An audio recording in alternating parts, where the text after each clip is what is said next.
Hello, my name is Cain. I've been a guide in the cathedral for children since 1975. Now they've unleashed me onto adults for the last 2 years. Okay. Many people are fascinated when they hear the story about the Scottish soldiers and when this cathedral was used as a prison.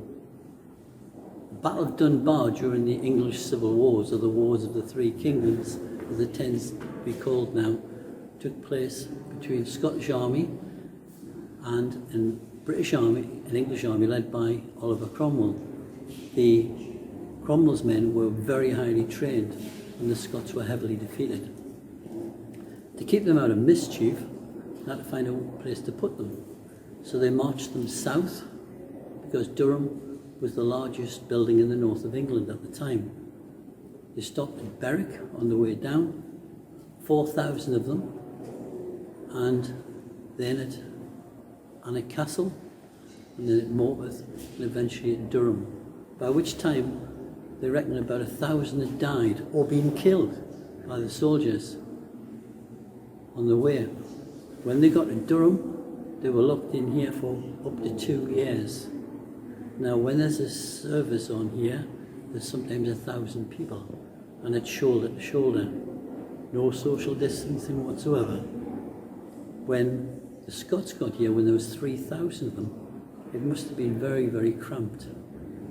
Now, where I'm standing here beside me is marks in the stonework which showed you one of the places where the Scottish kept themselves warm, because they were allowed some fuel, not much, but they would keep themselves warm with fires.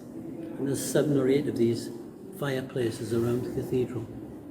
They also did a lot of damage to the cathedral, perhaps some damage to windows and to tombs, but perhaps other people also were responsible for some of the graffiti that we see around the cathedral, because the cathedral was shut for 20 years during this particular period. Now, the Scottish soldiers were eventually released in batches, not all together. Some ended up in the army, some ended up in coal mines, some in the textile industry. But perhaps the most interesting group were the Americans. 150 were sold to a London merchant for £5 each, and he sold them on to the Americans as indentured labourers.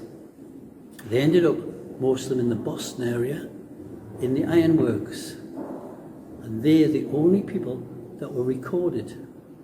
And we actually sometimes get Americans coming back here who are descended from these prisoners or ex-prisoners who have now have families in America, which is quite amazing. Of the rest of them, 1,500 survived, but 1,500 died. In 2013, when they were building a new cafe, in the buildings just to the left of Palace Green, they found a pit with skeletons in. And they found, when archaeologists got to work, between 17 and 25 individuals had been buried there in a mass grave. Archaeologists studied the way the bodies were laid out, and they found out that they must have been thrown into these pits. When they took them to the laboratory and started analysing them, measuring the bones, they reckoned that most of them were quite young, between 13 years of age and 25. When they investigated the teeth, they found that they came from the Aberdeen area in most cases. There were 2 suspected to be from Holland or Germany, but the rest seemed to be from the north of England. So there was a great mixture of people.